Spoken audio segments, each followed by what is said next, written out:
Club of Cleveland.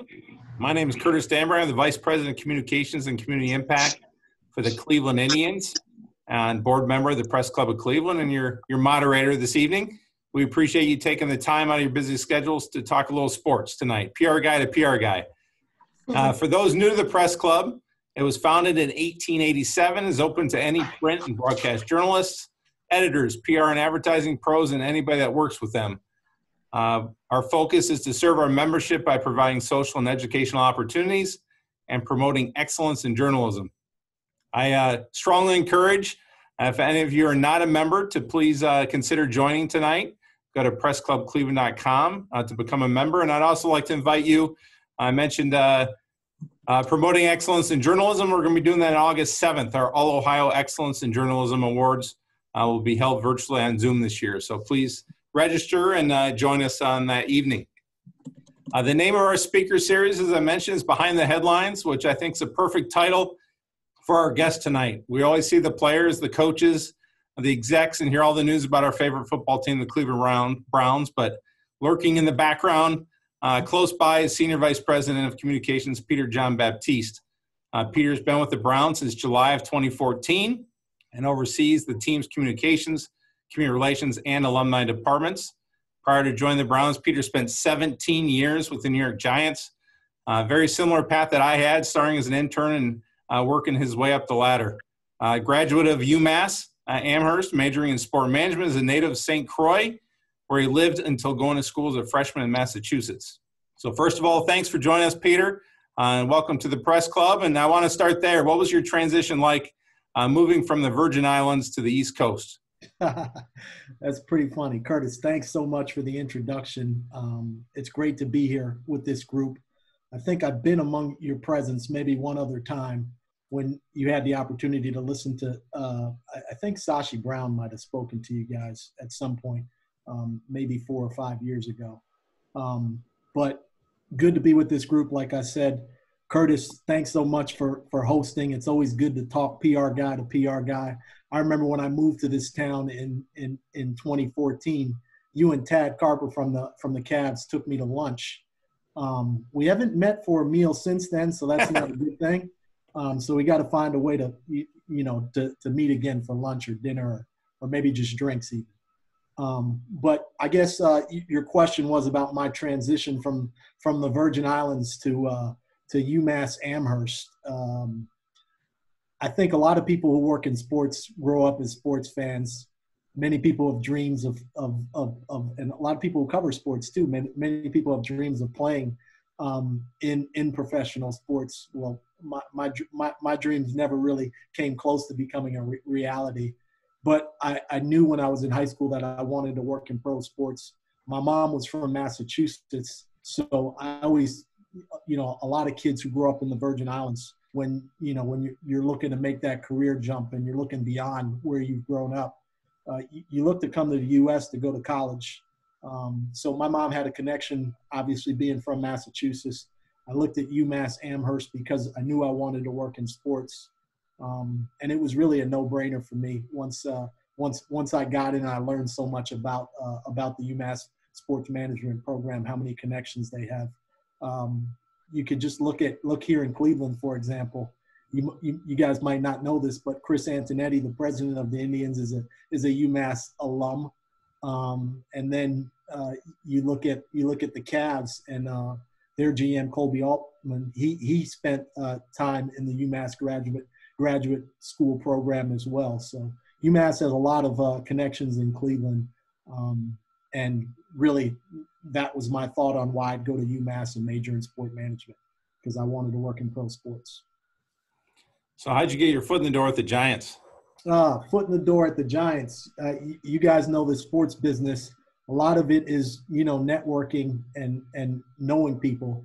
Always like to say, you never know who you might know that might be able to help you with an opportunity. And internships are kind of the way to go. So a former classmate of mine at UMass had interned with the Giants, and I applied for an internship with the Giants. He put in a good word for my would-be boss, and I got an opportunity there way back in 1997. So I worked in the community relations and the media relations department as an intern. That's awesome. Yeah.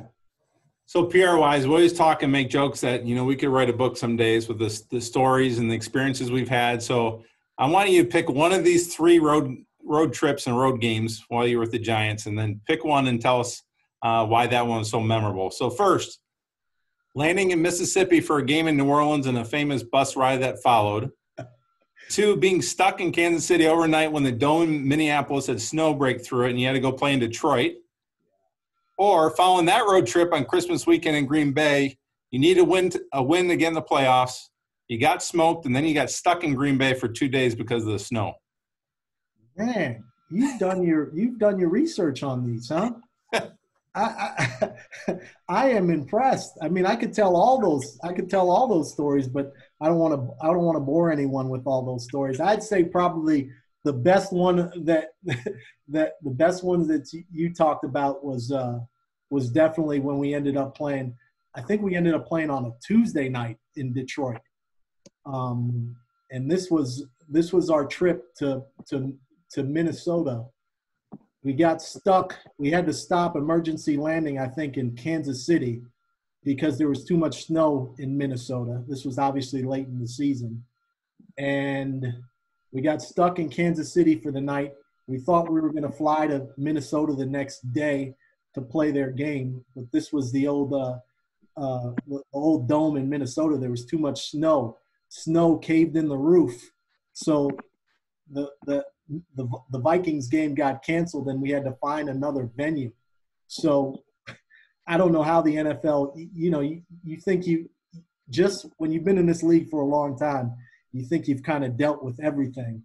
And it's unbelievable that this scenario would pop up where a stadium couldn't play in that stadium and then you had to figure out another place to play a game. So luckily we ended up playing in Detroit on a Tuesday night, and they let anyone come to the game. It was totally open and free for anyone to come into the game. So that's probably the last free regular season NFL game that anyone has ever attended. But yeah, these road trips can be quite an experience, Curtis. I'm sure you got a story better than that one that you can tell. I don't know about better, but there's certainly a few in the memory bank. So obviously, before we move on from the Giants, 2 Super Bowls. Can you tell us a little bit about those experiences? I know we're all yearning for one here in Cleveland. Yeah, I mean it's amazing. It really is the pinnacle. And you think about what we do as PR professionals. We all talk about like how great it is to win. We all talk about like how positive our players are and how positive everyone in our organization is to deal with when you win.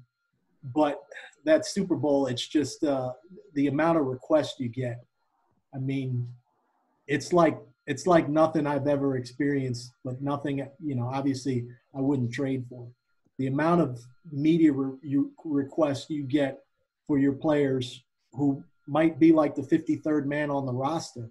Guess what? He's made the Super Bowl. So, his hometown newspaper wants to hear from him.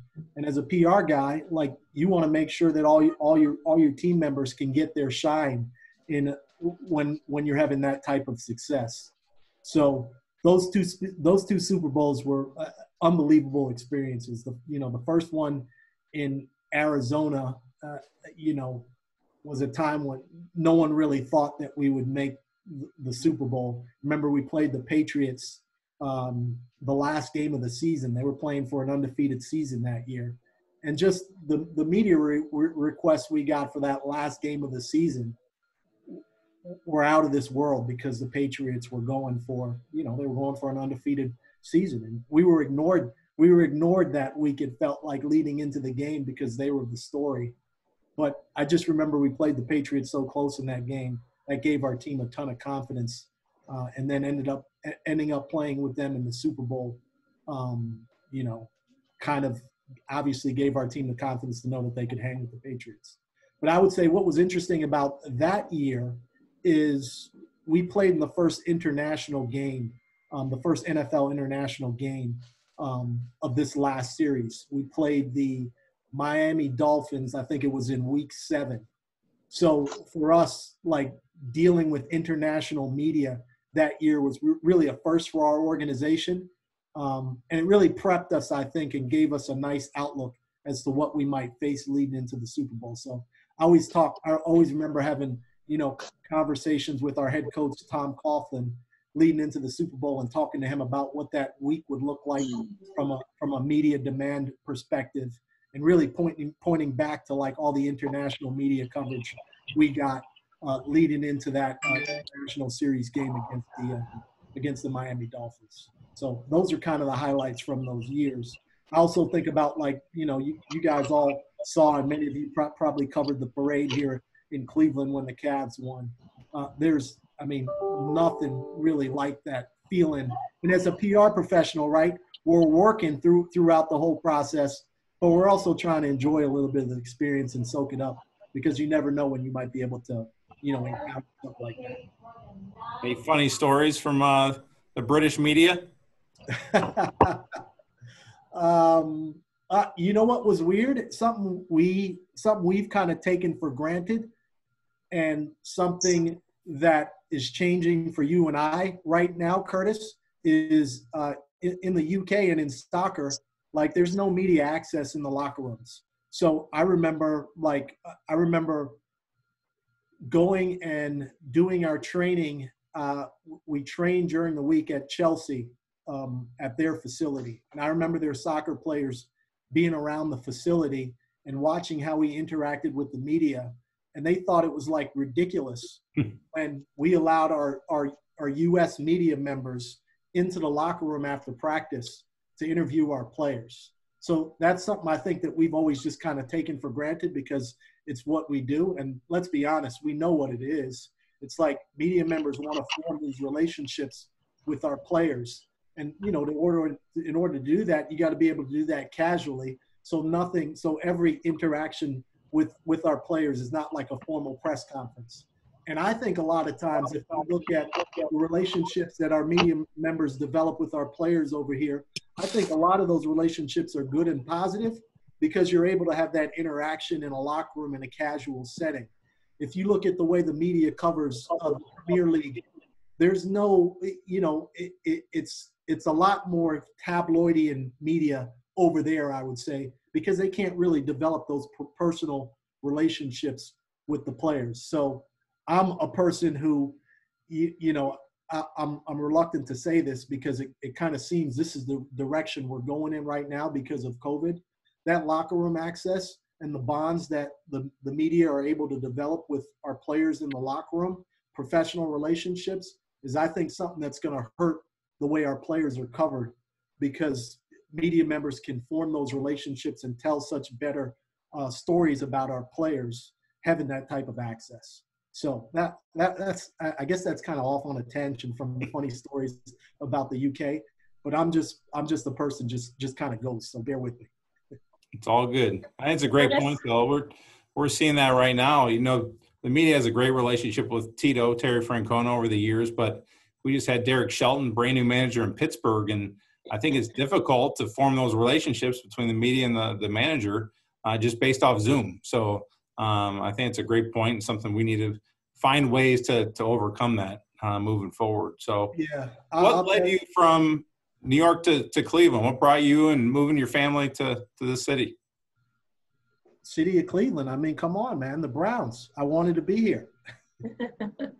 Now, I'll be honest with you. We're all of us as professionals, you're always looking for that next challenge. So I had been with the Giants for 17 years, had won 2 Super Bowls. But I was a VP of communications there, but I didn't run the department. So I reported to a legendary PR man by the name of Pat Hanlon, who had been with the Giants for a long time. And for me professionally, I just kind of felt like I needed to see if I could go to another market and run my own show. We all want to grow professionally. We all want to see, we all kind of live for the challenge. So for me, it was like I had some opportunities to go to some other teams. But I really felt like at that time in 2014, I'd done a lot. I'd done everything I could do with the Giants, and I wanted to challenge myself and see if I could take what I had learned from the Giants and apply a lot of it to a new organization and see if I could have a positive impact. Hey, Curtis. Yeah. We have a couple questions in the chat Sure. function. The first is from Denise Pulverain. Peter, what do you think this season is going to look like as far as fans in attendance? Yeah, that is a really, really good question. I mean, I'll be honest with you. Like, we want our fans in the building for many reasons, and I think we're approaching it like we're going to be smart, we're going to be safe, we're doing all these studies on on social distancing and how many fans could fit in the building and be safe. We'd love to have fans in the building, but we just don't know like what the possibilities are going to be. Obviously, it's already been reported that like training camp, I've always looked at as like a great tradition because our fans get to come to training camp and experience the team for free. You get that up close and personal look at our organization, and you get it for free. And that's already been decided that we can't have fans at training camp. So I think our approach is, we basically have our eyes wide open. We're hoping we can have fans at games this year, but we don't know what that's going to look like. We still feel like we have at least a month to kind of figure that out. But we really don't know where we're all going to end up. What is the mood, Peter? Obviously, we mentioned wanting that Super Bowl win here in Cleveland. So, new regime. What's the mood around Berea these days? There's a lot of excitement in the building for sure, and it really starts with the head coach and our GM. And I know, I mean, if you guys follow our team, you've heard the buzzwords heading into what we were trying to do as an organization.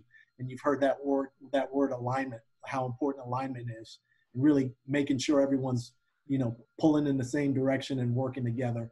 And the alignment between Kevin Stefanski, Andrew Berry, and Paul DePodesta has been really good so far. So we're excited about what we have in front of us. We're excited about the relationships that seem to have been formed. We're excited about the fact that there's been so much uncertainty. And there's been the challenge of really finding, different ways to be successful throughout the offseason, of teaching our team and coming together without being able to do it in person. So there's a lot of excitement in our building for sure. Amy, you want to take a question from Christy? Yes, we have a question from Christy Carlson. She asked, some NFL players may be reluctant to play due to COVID-19. With the Browns being a young team, will Browns players be more likely to want to play and less concerned about risks, more needing the financial benefits that more established older players may not? Yeah, that's an interesting question. That's something I've really, I've thought about and I've talked about internally. And the answer is you just don't know. I mean, everyone is, you look at us, everyone's been impacted by COVID in different ways. And, not only, you can think about players, but, there's some older coaches across the NFL that might be concerned about being exposed to COVID. So it's hard to know what the answer is. I know that's one of the things that the NFL and the NFLPA one of the last things they're kind of working through right now to determine what's best. I would just say as an organization, like, you got to have an open mind to this. We're in this uncertain time and we don't really know what we're dealing with and what the impact might be on specific individuals. And you want everyone to make the best decision for themselves and for their families. And you just got to roll with it. Michael Bennett had a follow-up on the fans. If there aren't any or many, how do you see that impacting the players? We're going through that right now with pumping in crowd noise and trying to find ways. We surveyed our players to see what they wanted. How are you guys looking at that as an organization, Peter? Yeah, I mean, we haven't surveyed our players yet, but we've thought about like the TV broadcast, and we've seen what other leagues have done. But we're definitely looking at every scenario. It's hard to kind of, recreate that atmosphere because it's true. I know our players in football, especially, like, you feed off of the fans, and the fans can really impact the game based on how loud they are during, when the offense has the ball. So it's going to be interesting. It's like the NFL is going forward. It seems like we're not making any rules on what every team has to deal with. So New York and the Jets have already announced that they're not going to have fans at their stands in their stadiums. So are they going to be at a disadvantage when teams come in there knowing that they can't, like the noise of fans is not going to impact, the left tackle here in Baker Mayfield snap count. So it'll be interesting to see what happens. And I don't know. I might be a little naive in saying this, but I almost think like the fans and the impact it has on offenses in the NFL might be greater than any other sport, because it's so important to hear that cadence and for that defensive lineman to be able to get off the edge and beat the tackle, because he's just looking at the ball and he's not worrying about sound. So it'll be interesting. Amy, you want to do another one? Sure. This one is from Brian Newbacher. Does J.C. Tretter's role with the NFL Players Association present challenges for everyone getting on the same page with respect to measures to keep players and everyone else safe? I don't think it presents challenges. I think it's probably like a good thing that he's on our team. We want to do what's best for our players. We want to keep them safe. Knowing JC's in our locker room and he has our players' best interest at heart, we're going to feel like we need to make sure that whatever we do in our building meets his standards. And that's, I kind of view that as a positive for our organization. I mean, J.C. Tretter's, I don't know if any of you have interacted with him. He's such a great guy, such a level-minded dude. And, like, he wants what's best for the players, which I think is a good thing. But, he sees the big picture too. All right, so Myles Garrett signed a big contract. What was that signing? What did it mean to the locker room? What did it mean to the organization? I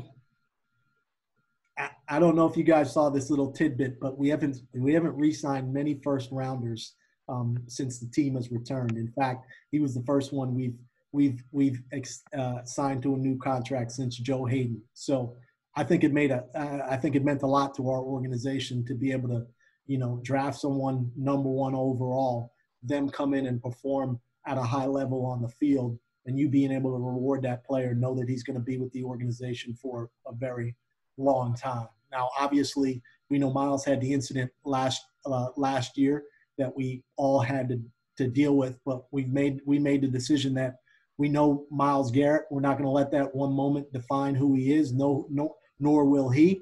So everyone in our locker room and in our organization is elated that Myles is going to be a member of our organization for the foreseeable future. Now, you mentioned that incident. So as a PR guy, my heart went out to you. I've been wanting to know this. So where were you when that occurred, and then what ensued after that from a PR standpoint behind the scenes? We saw what happened on the field and everything that happened, but from your standpoint, leading PR, how did that play out? Yeah, it's tough. Things happen so fast, but sometimes when you see them happen, you feel like it's happening in slow motion. So the PR staff, NFL PR staffs, we usually leave the press box and come down to the field, I'd say with 5 minutes remaining on the clock. And we stand on the sidelines so we're in position to handle any post-game media needs on the field from the broadcasting network.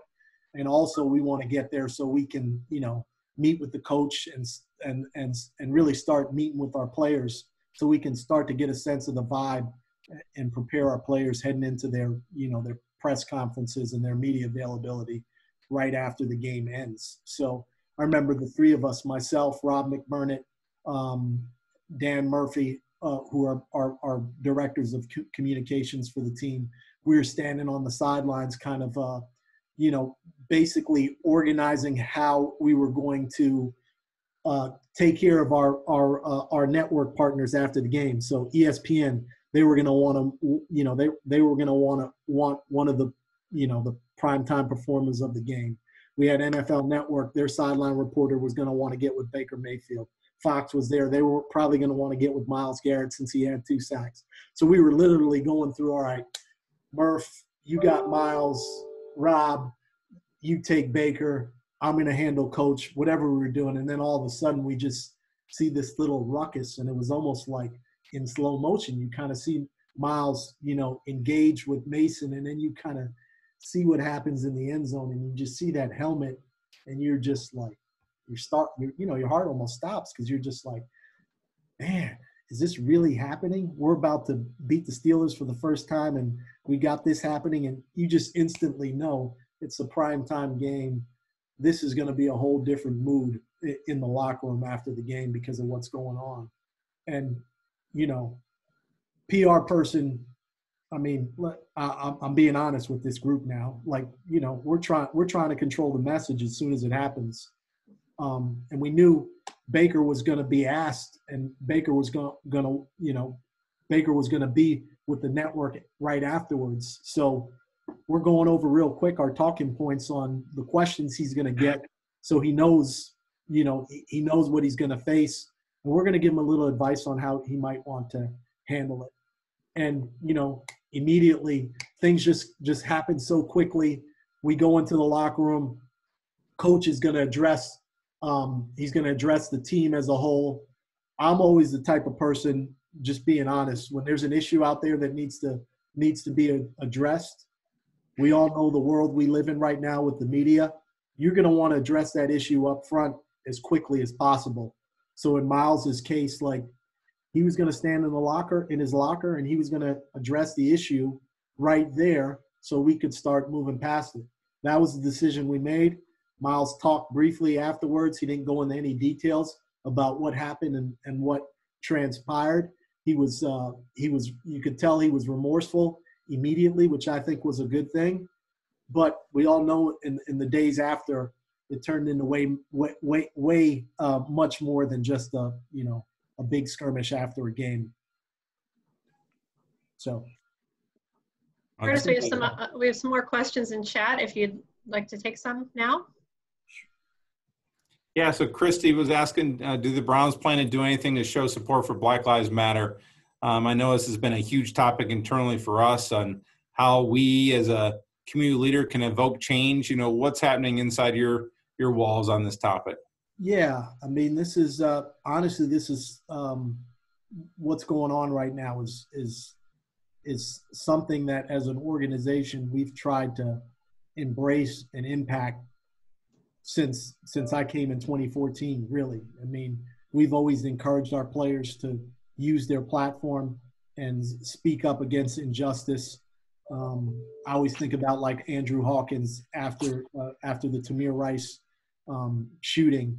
He ran onto the field with a T-shirt and Tamir Rice's name on the back of it, and he made a stance about what transpired, and he was ridiculed, and there was some members of the Cleveland police union that came out and spoke out against him, but I always feel like there's so much more than just the game our guys play, and it's so important for us as an organization to give our players the platform to speak.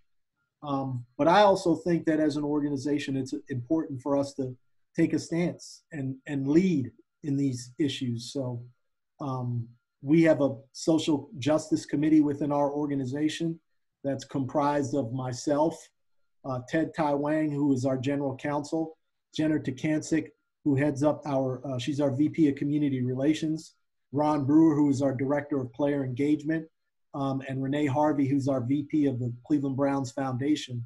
The five of us put our heads together all the time on these issues related to social justice, just so we can kind of level set and have some good dialogue on how we want to act as an organization. We seek our players' input, and we advise, our senior leadership on what we should do on any of these issues. So social justice, Black Lives Matter, all these organizations that have come to the forefront right now, we want to be a part of that movement. We want to be on the right side of history. We understand it can be delicate because sometimes people using their platform, things can be misconstrued or people, look at kneeling a certain way. And it's tough to navigate, but as a comms professional, we always want to try to control the narrative and make sure people understand where we're coming from on any issue. But we're gonna continue to work in the social justice space. We're gonna continue to try to have an impact on racial inequality We're going to continue to try to have an impact on criminal justice reform. Voter registration and voter education is going to be something that's important to us coming up. And we're going to continue to try to give back as an organization and use our platform for good. Jumping ahead and kind of the same lines, will we see Colin Kaepernick play this season? He's been the face of this for years. Yeah, I mean, that's a good question. I can't really answer that question. It's, you hear so many different things, and, you hear people say they question whether or not he can play anymore, which I don't really believe. Like, I think he's a good quarterback, but I think every club just needs to make the decision on what's best for them. And, they're going to do what they think is best for them in signing him and seeing if he plays in the league again. All right, from the you wake up, you never know what's going to happen department each day. Based on today's meeting about First Energy, question here is, have there been any talks about the stadium name? It's interesting that question popped up. And, I mean, yeah, people are going to ask that question. It's just hard to really comment on anything like that when you don't really have the facts and you're talking about hypotheticals. So yeah. I don't really have an answer for that one. I mean, I know First Energy has been a great partner of ours and we've supported each other, but we don't know, there's reports of them being involved. We just don't know. So you can't really answer that question. From Tom Barris, will the team support whatever ways the players choose to express themselves in regard to equity and the push for police reform? Taking a knee, would it support actions like taking a knee?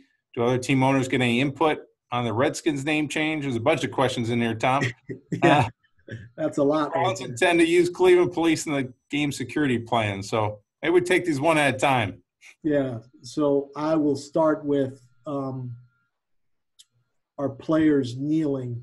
I would say, I think what we always tell our players is use your platform, use it responsibly, but we're going to support our players we're going to support our players' right to express themselves peacefully. That's all I would really say about, kneeling and, whether or not we support them. Like, it's their individual decision to do that. We can't tell them not to. And I think we've seen where the league is headed and how they've responded this offseason. I mean, we'd be naive not to say, if you just look at how our world has changed from 2017 to now, I think it's changed a lot. And I think people are seeing different things on what Colin Kaepernick might have meant by kneeling versus how it had been portrayed. I think I know the answer to this one. So the Redskins one, do other team owners get any input? And I'm a little close to a name discussion too. So, yeah, I don't know. I don't know the answer to that. I assume it'd be something that the owners would all discuss and decide upon. Obviously, Washington's been reluctant to change their name. Now it sounds like they are going to be. They are going to change it.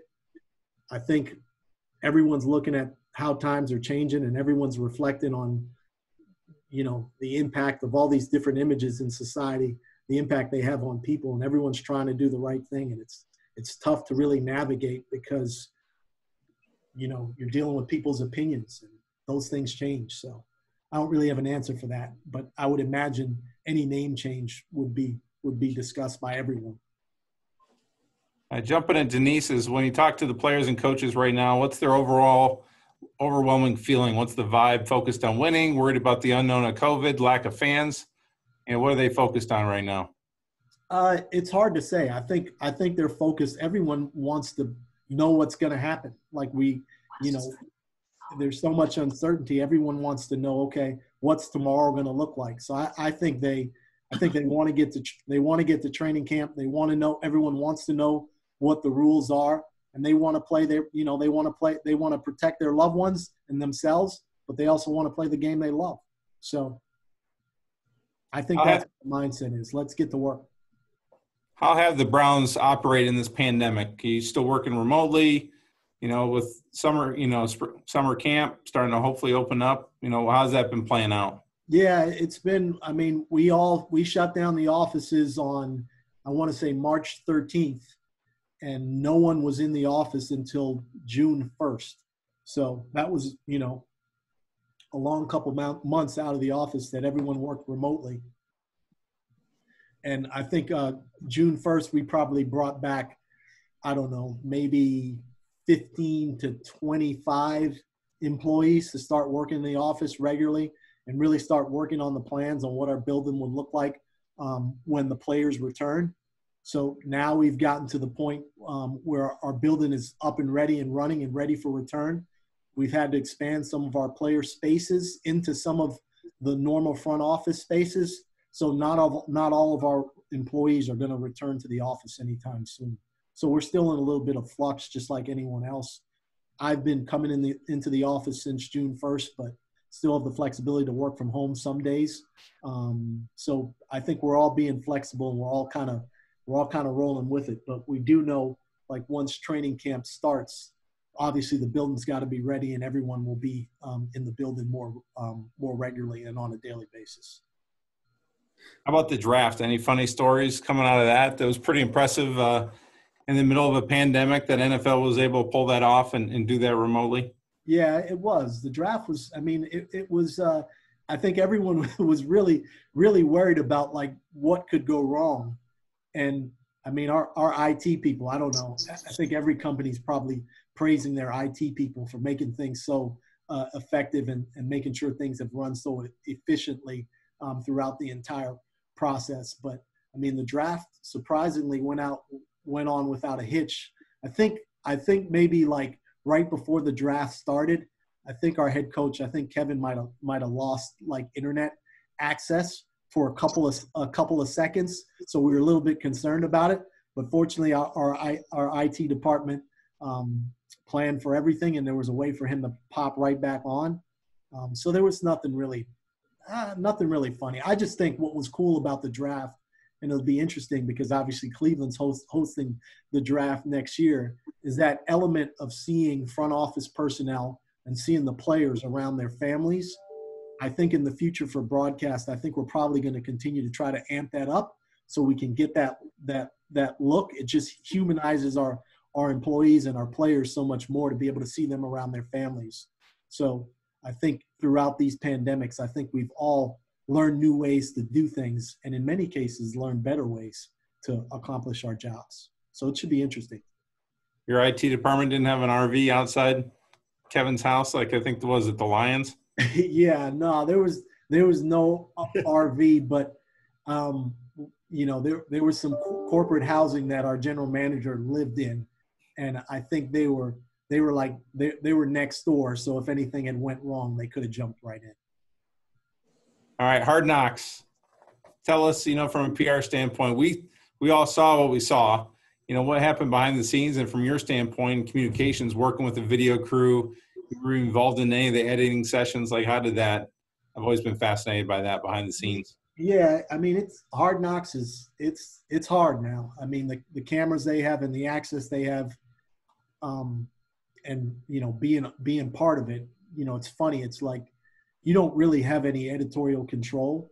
You get to you get to view stuff beforehand, and that might help you prepare for the questions that the media might ask about a certain circumstance or something that happened. It's just funny because we all know this, right? Like perception. A lot of times I went in and I looked at certain segments and I thought how people would react to them beforehand, and then seeing the reaction afterwards, I wasn't always accurate. I wasn't always right. So that made for some interesting dialogue and some interesting conversations. But Hard Knocks, I think, was a good process for our organization, because I think it showed so much more. It showed so much of what really goes into an NFL season, and how hard the coaches work, and how hard our equipment managers work, and how passionate our players are about what's going on. And it gave your non-stars, Kajus, our tight end there, he was like the star of Hard Knocks, and it was great to highlight the relationship him and his dad had. Like, we all as journalists, we all want to tell great stories. We all want good stories, and I think a lot of times in the NFL and really in pro sports, sometimes we pay too much close attention to the high-profile athletes and the quarterback and the wide receiver and, the star defensive end. There's great, compelling stories on our roster, from, the 90th guy on the roster to the all the way up to the 53rd guy on the roster. So I think Hard Knocks allows us to really focus in on the guys that aren't stars. It just shows like the makeup of all these people that come from different walks of life, come together for a common goal. So I enjoyed Hard Knocks. I'm glad we got it over with. Wouldn't want to do it every season, but it was a good experience for us. Speaking of stars, Dave Dina Talley asking about Odell. How's it been to work with Odell since he joined the Browns, coming from the Giants? Yeah, it's funny. Odell and I, we overlapped in New York for an off season. He was drafted in 2014, and I was with the Giants.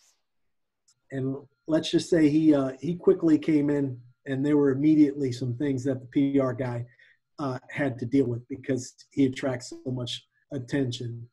I really enjoy challenges as a PR person. I enjoy personality. I enjoy guys that I work with, and like can be a challenge just to convince to make themselves available to the media. Odell can be like that sometimes. He's such a smart guy, and I feel like every time he stands up and he talks to the media, he's something good to say. And Mary Kay Cabot, she loves her some Odell because she knows when it's his day to talk, she's going to have plenty of stories to cover and plenty of content to create. So Odell's a huge personality. He is an interesting guy. He's great to talk to away from the cameras. But he's a challenge. He definitely is a challenge. Great segue here. Amy's question: how difficult is it to control the narrative with players creating their own narratives on social media? Yeah, that's the new challenge. That's what we all face. Like, it's so easy right now to reach the masses. Odell sends out a tweet, and I don't know, 5 million people are seeing it. So I don't think it's about, like, you can't control the narrative. What you got to do is you got to develop relationships with your guys so they know they can reach out to you beforehand, and hopefully they ask for your opinion on something they might put out there or something they might state.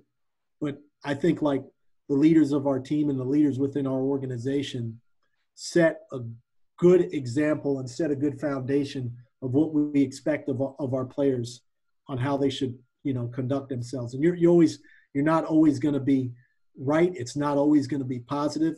But if our guys are accountable for what they say, and they can, and a lot of times they take the team's best interest at heart, you're going to feel good about who they are and what they do. But you're not going to bat 1,000. There's always going to be an incident. There's always going to be something that they say that you might not agree with. I think a lot of times you just got to understand that, these players, and they're superstars now, and it's easy for them to communicate with the media and communicate with their fans. So you got to roll with it. You've been exposed to some incredible personalities: Strahan, Tiki, Shockey, Eli, Baker, Jarvis, Joe Thomas. Who are the ones that stand out over your years in the NFL? All those guys stand out. But the one thing I would say, like Eli Manning, as far as like working, being a great example for your organization and being great with the media. Like Eli, he exemplifies leadership. Like, remember when Eli was a rookie, like, you guys might not know the details of the NFL, but if you're a quarterback or if you're a star player, you can kind of manage your schedule of when you talk. Like, the locker room's open every day for 45 minutes. The media's in there, but every player is not going to talk every day. So Eli Manning would talk every Wednesday. He would want to do his media, and basically he would early on in his career when he was a rookie, like, I would want him to talk twice a week. So he would talk on Wednesday, and then he would talk on Mondays. He'd talk after the game on Sundays, and then he'd talk on Mondays. And as he progressed in his career, he kind of got away from, he was like, I don't really want to talk on Mondays anymore. I kind of feel like I'm repeating myself after whatever I said on Sunday holds true on Monday. So I don't want to talk on Mondays anymore. But I wanted Eli, and I definitely wanted him to be a representative of the team on a Monday. So Eli came to me and he said, you know what? I'm going to talk on Mondays if we lose. So every Monday after we lose, the locker rooms can be a sparse place for media on a Monday after we lose, because our players, they just might not want to be talkative on that day. But Eli, being the leader that he is, he always said, all right, I got you on a Monday. Mondays after we lose, the media can count on me to be in the locker room and talk. So him kind of always showing that leadership and showing our young players how to conduct themselves. He's just always a good rep for our organization. Media might not always like what he had to say because he didn't exactly give them a great story to write, but he was always accountable, and he was just great. So Eli, last year when he announced his retirement in January, I made sure I flew back to New Jersey because I wanted to go to his press conference and thank him for all my time working with him, and for the fact that he helped me get 2 Super Bowl rings. Back to the chat from Christy. How important is sports and the NFL to helping people get through difficult times? At a time when the culture is so polarized politically and otherwise, will football be a unifying force?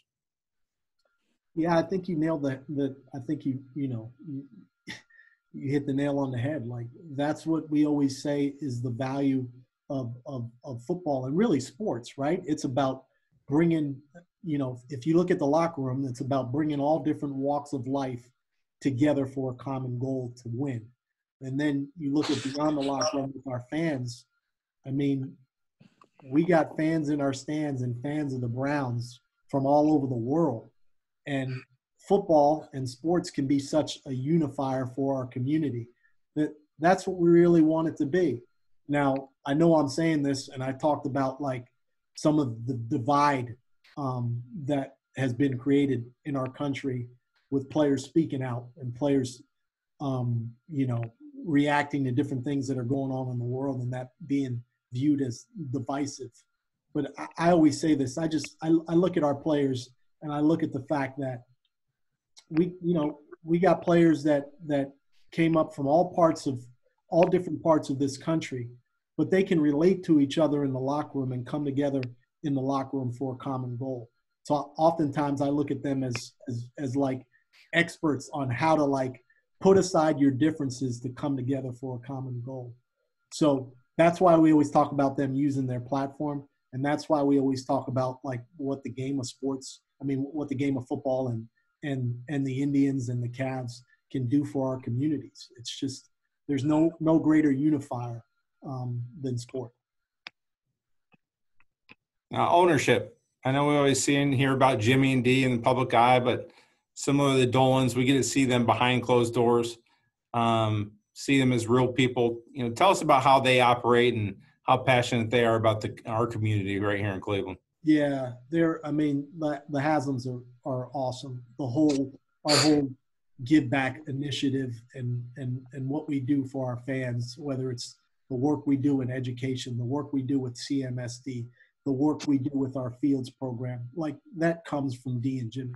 Like they have, their history of giving back in Tennessee and what they've done here in Cleveland, like it's just, again, it kind of speaks to what's really attracted them to sports, the power of sports, the power of professional teams, and the impact you can have on the community to give back and inspire others to do that. Like they're two really, really good people. They get a bad rap sometimes, Jimmy especially, but they're passionate people. They want to win. Jimmy's competitive. He wants this team to win, but they want nothing more to have a positive impact in this community. And it's a guiding force of who we are as an organization. We talk about what we want to be every day, and as an organization, it's 3 things. All right, we want to win, which we haven't done a great job of. We want to take great care of our fans who have supported us, and we want to give back to the community. That's what everyone in our organization comes into the building thinking about every day. And that comes straight from Dee and Jimmy Haslam. Winning. Quarterbacks, Cleveland loves their quarterbacks, whether it's Bernie and your first year. I'd love to hear your first season, 2014, 7-4, Johnny Football Mania. What was that like? You get your feet wet with that season right out of the gate. Yeah, I mean, that was I thought I was going to start like that every year, that 7-4 year. I thought things were really turning around. But I mean, we all know how football is. It's, you know, it's so delicate. It's about who you play and when you play them. And that year, you know, I just felt like, I mean, the city, these fans, it was an incredible experience, you know, going 7-4. And, you know, Johnny, to be honest with you, like, I think a lot of the reason why I came to Cleveland was because of the impact Johnny Manziel was going to have on the organization. The fact that he was going to bring so much attention to this team. They wanted a seasoned PR professional that had seen it on the biggest stage, and I had seen that with the Giants in New York. So yeah, that was an interesting year. We saw so many ups and so many downs. It was disappointing the way it ended, but we need to get back there, and we need to be able to have that type of season. But we wanted to end with success and not fall off like the way it did that year. Another question going back here, just Redskins have been in the news again. You know, what was the talk internally just about the sexual harassment cases being brought up in the Redskins organization last week? Yeah, I mean, again, we all know that there's no place for that, and I would just say, like, an organization's culture is so important. Like, you got to have great HR people, you got to have great leadership to really address and nip anything in the bud like that. When you see anything like that, it's incumbent on everyone in the organization to kind of police it. So, you know, it's tough. You hate to see that in our league. You hate to see it anywhere, really, because it's just unacceptable. But, you know, I think for our organizations, we have really good policies and procedures in place to make sure that type of stuff, you know, won't happen. But that was rough for anyone to see, and, you know, rough really across any industry to have to deal with. Tom Barris want to get back to the fans. As the team surveyed fans on what conditions and precautions would need to be in place for them to attend games this year. Yeah. More cautious, more hopeful. Yeah, we actually we sent out a survey, I think, 2 weeks ago, just to get some feedback from our fans on, you know, face mask and feeling safe and would they come to games. And that info is so valuable to what we're trying to do. I think I said it a couple minutes ago, you know, our pillars and taking great care of our fans is one of those things. And then 2 weeks ago, we sent our fans, basically, someone asked the question about our players opting out of the season. Well, we don't know what's going to happen as far as if we're going to have fans in the stands this year or not. But one of the things we offered to all of our fans is the opportunity, all of our season ticket members, is the opportunity to opt out. So we sent out that communication last week and gave our fans the opportunity. Look, if you guys don't feel comfortable coming to the games this year, and you want to take the season off, that's fine. You can do that. It's not going to impact any of your seniority, and it's not going to impact any of your season ticket membership perks and reward programs. So that's something we had to do. We want to hear from our fans. We want to make sure they feel safe, because everyone's dealing with this uncertainty and this pandemic differently. Question from Russ Mitchell. One franchise you worked for won 2 Super Bowls while you were there. The other has struggled. As candidly as you can, what's the biggest difference between the 2 teams and the way they are run? And what makes one historically successful and the other not so far? And so I like the ending of that, Russ. Yeah, that's a tough one, Russ. Man, it's, you know, I kind of think it's we talk about the storied New York Giants franchise, and we talk about an ownership group that had been with that organization since 1925. So that's a long storied history of understanding the business, understanding what it takes to be successful in the NFL. And that takes time. And I think Dee and Jimmy Haslam will be the first to speak up and say, they've said it many times in press conferences, becoming owners of a team didn't come with an owner's manual. So there is a learning curve. And I think, I think they'd be the first to tell you that's what they've experienced so far in their time here in Cleveland. So yeah, it's about continuity. It's about, getting the right people in place and being consistent and running the organization a certain way. And until you get there, there's going to be a lot of bumps in the road on the way. But understanding the NFL, I think, and understanding the NFL and having the right people in place would be the things that I would say are the biggest difference between the organization, that institutional knowledge of making the right decisions. And hopefully that's where we are right now with the alignment we've talked about and the group we have leading our organization right now. We got the fan support, that's for sure. People are engaged in the team. The Haslams have, they're not afraid to invest in the organization, so we've done that. Now it's just about, again, making sure we have the people in place that can lead us to success. Let's go. We have the alignment. Let's make it happen. Question for one of my mentors, former EVP of Business, Dennis Lehman. How do you manage a story you have never experienced? Who's your go-to person for advice and counsel?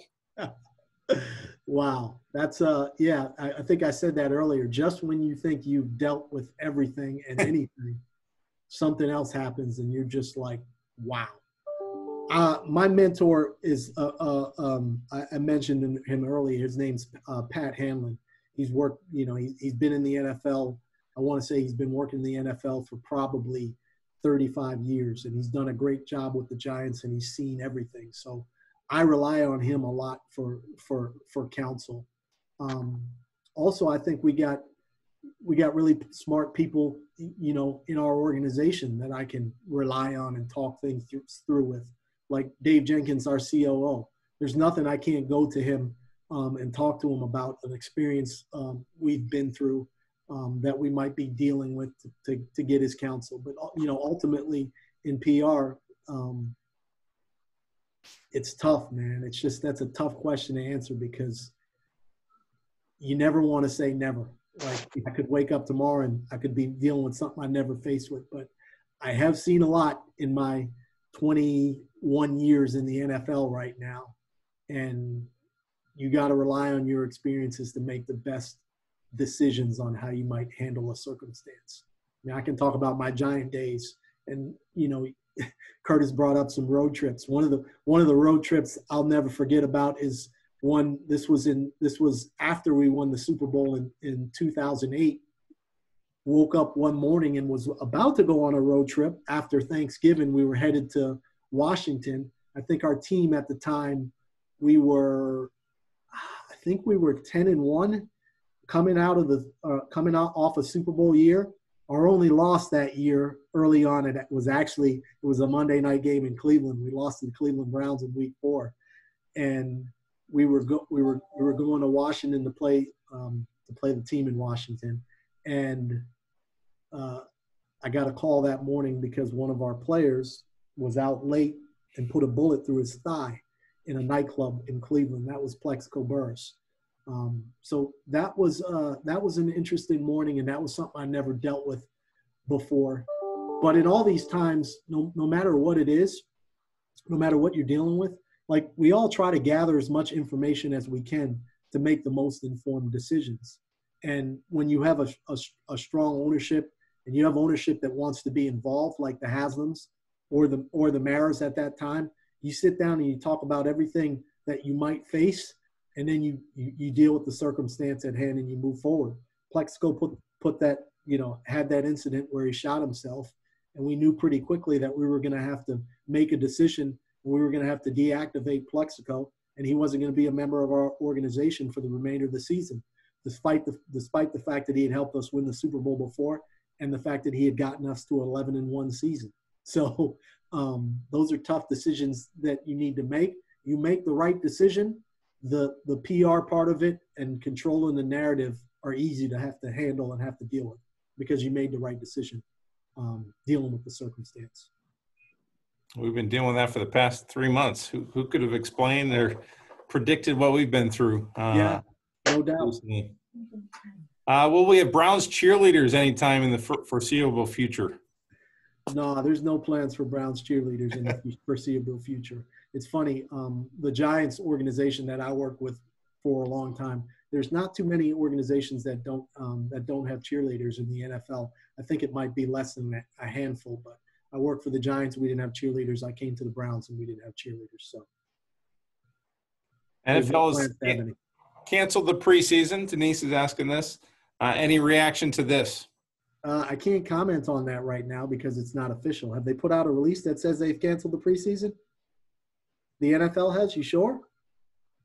Denise is saying this just broke, so. Yeah, it just broke. So we just pushed it. So you gotta get Peter off the I might have to go to work. I might have to write a statement. Yeah, I just saw an alert go by on my screen. Yeah.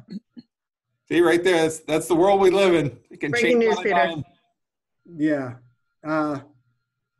I think we're all expecting that this would happen, and we'd be entering this season without a preseason. So we'll deal with it and we'll do what's best. We'll have some great practices, great training camp practices that can help us prepare for the season. All right, last question, and we can wrap up and let you go to work. But what can we expect from Baker this year and Lee and the team? I think we can expect a Baker Mayfield that feels really good about his off-season prep, feels really good about the weapons he has at his that he can use at the tight end position, at the running back position, at the wide receiver position. I think he feels really good about his offensive linemen that we've signed and the guys that will be protecting him. And I think he feels really good about Kevin Stefanski as our head coach.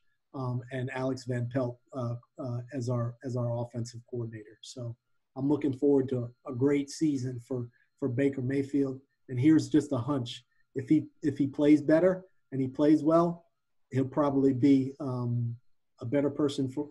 You'll have a better feeling. All the people that cover him, he'll be in a better mood when he does press conferences. I like it. Yeah. Well, hey, this has been a lot of fun for me. I hope everybody in the audience enjoys it as well. Appreciate your time, Peter, giving up for the sake of the Press Club of Cleveland. Again, plug, if you're not a member, please go to pressclubcleveland.com and join today. We could use your support. But Peter, all the best this season. Hopefully our paths will cross, and I look forward to having that drink you mentioned at the outset. Yeah, that sounds good, Curtis. Appreciate the opportunity to speak to this group, and look forward to maybe I'll be invited back, or I should be a member so I can attend these sessions too and ask people difficult questions. Well, hey, thank you to everybody. The chat questions were great, and hope you all have a great evening. And go Browns, go Tribe. That's it. Take care. Thank you all.